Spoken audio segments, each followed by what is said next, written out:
जल ढरी भोले बाबा की रपा हमरो पकड़ी कि पट जाए हम से पटना के परी कि पट जाए कबनो पापा के परी पट जाए कबनो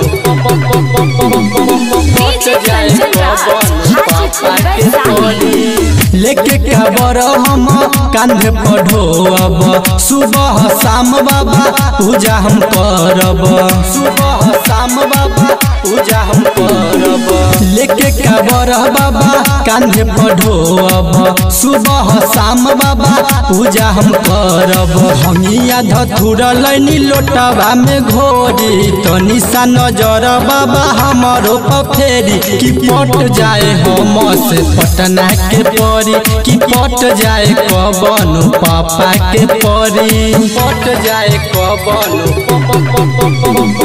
पट जाए कबनो पापा के परी शिवम सोनू के बात के सुन ऐसे बैठन ध्यान के तोरा ऐसे बैठन ध्यान के तोरा संजीव कृष्ण के बात के सुन ऐसे बैठन